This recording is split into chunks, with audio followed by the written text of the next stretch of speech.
काबा के पास दादा हजरत अब्दुल मुत्तलिब हुजूर सल्लल्लाहु अलैहि वसल्लम को अपने बिस्तर पर बिठाते, प्यार से खिलाते पिलाते और कभी गोद में झुलाते थे। मक्का के लोग अक्सर यह कहते सुनाई देते कि यह बच्चा दूसरों से बिल्कुल अलग है। न कभी झूठ बोलना, न शोर शराबे वाले खेलों में दिलचस्पी, हमेशा मदद करना, बड़ों का अदब करना और सच बोलना उनकी पहचान थी। लोगों की जुबान पर रहता ये आम बच्चा नहीं, इसमें कोई गहरा राज है। यही वह दौर था जब अल्लाह ने अपने प्यारे नबी सल्लल्लाहु अलैहि वसल्लम को बचपन में ही यतीमी और जुदाई का दर्द दिया, ताकि सब्र, हिम्मत और अल्लाह पर भरोसे का पैगाम पूरी उम्मत तक पहुंचे। हर गम, हर आंसू उन्हें उस जिम्मेदारी के लिए तैयार कर रही थी जिसमें उन्हें पूरी इंसानियत का रहनुमा बनना था। मक्का का बाजार उस दिन भी रौनक से भरा था। कहीं ऊंटों का सौदा हो रहा था, कहीं कपड़े बिक रहे थे, कहीं खजूरों की आवाजें गूंज रही थी। काबा के चारों ओर बुतों के सामने लोग हाथ उठाकर रो रहे थे। कोई रोजी मांग रहा था, कोई सफर की सलामती, मगर सामने रखा पत्थर खामोश था, न सुनता न जवाब देता। उसी भीड़ में हमारे प्यारे नबी सल्लल्लाहु अलैहि वसल्लम खड़े थे। बच्चे उन्हें खेल में बुला रहे थे, मगर आपकी निगाहें आसमान की तरफ उठी हुई थी, जैसे दिल गवाही दे रहा हो कि ये पत्थर कुछ नहीं कर सकते। सच्चा रब ऊपर है, वही सुनने वाला, वही देखने वाला।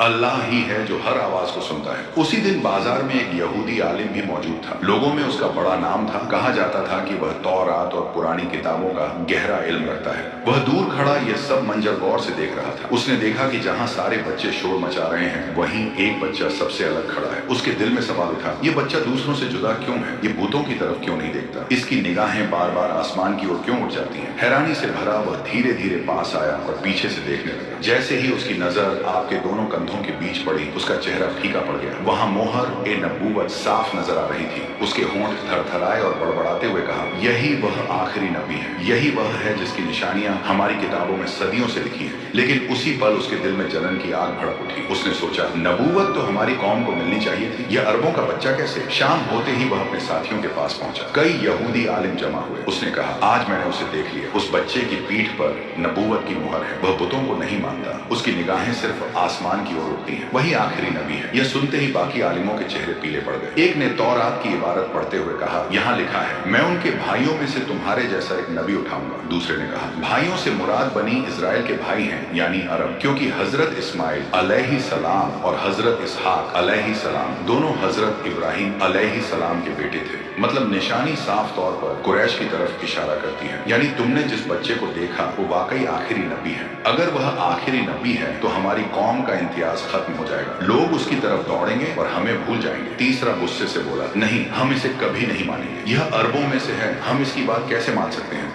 उनकी आवाजों में हसद, डर और जलन साफ झलक रही थी। मक्का की वादी में उस दिन अजीब सा सन्नाटा पसर गया था। सूरज की रोशनी तो फैली थी, मगर दिलों पर अंधेरा उतर आया था। उधर कुरैश के सरदार, काबा की चाबी के अमीर, सब कबीलों में इज्जत रखने वाले बुजुर्ग हजरत अब्दुल मुत्तलिब बिस्तर मर्ज पर थे। बड़े बड़े सरदार उनकी चारपाई के पास बैठे थे। उनकी सफेद दाढ़ी सीने पर फैली थी और आंखों में अब भी नूर चमक रहा था, मगर सब जानते थे कि वह साया अब उठने वाला है। उनकी निगाहों के सामने बार बार एक नन्हा बच्चा घूम रहा था, वही जो उनके दिल।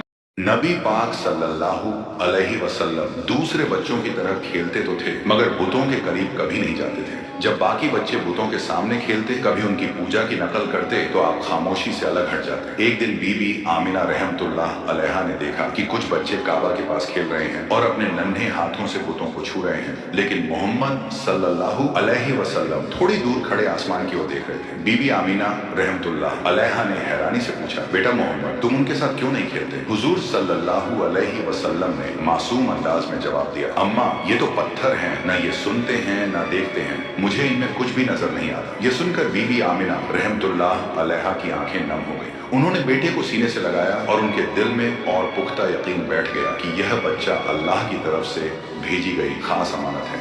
जब नबी पाक सल्लल्लाहु अलैहि वसल्लम 6 साल के हुए तो बीबी आमिना रहमतुल्लाह अलैहा ने फैसला किया कि वह बेटे को लेकर मदीना जाए। वहां उनके रिश्तेदार रहते थे और वह चाहती थी कि हजरत मोहम्मद सल्लल्लाहु अलैहि वसल्लम अपने वालिद की कब्र की जियारत भी कर लें, जो मदीना में ही थी। सफर आसान नहीं था, रेगिस्तान की तपती हवा, ऊंटों की सवारी और लंबी दूरी, मगर मोहम्मद सल्लल्लाहु अलैहि वसल्लम की आंखों में अजीब सा सब्र और हौसला झलक रहा था। वे मदीना में तकरीबन 1 महीने ठहरे। रिश्तेदारों से मुलाकात हुई। जब कब्र अब्दुल्लाह पर पहुंचे तो बीबी आमिना रहमतुल्लाह अलैहा ने कहा, बेटा यही तुम्हारे वालिद की कब्र है, वह तुमसे बहुत मोहब्बत करते हैं। हुजूर सल्लल्लाहु अलैहि वसल्लम खामोशी से कब्र के पास खड़े रहे। मासूम आंखों से आंसू बहते रहे मगर जुबान से कोई लफ्ज न निकला। मदीना से वापसी पर काफिला अब्वा नाम की जगह पहुंचा। वहीं अचानक बीबी आमिना रहमतुल्लाह अलैहा बीमार पड़ गईं। बीमारी इतनी बढ़ गई कि चलना फिरना भी मुश्किल हो गया। उन्होंने अपने बेटे को सीने से लगाकर कांपती आवाज में कहा, बेटा मोहम्मद, शायद अब मैं तुम्हारे साथ न रह सकूं, मगर याद रखना तुम कभी अकेले नहीं होगे। अल्लाह तुम्हारे साथ है। तुम्हें वो जिम्मेदारी मिलेगी जो दुनिया में किसी और को नहीं मिली।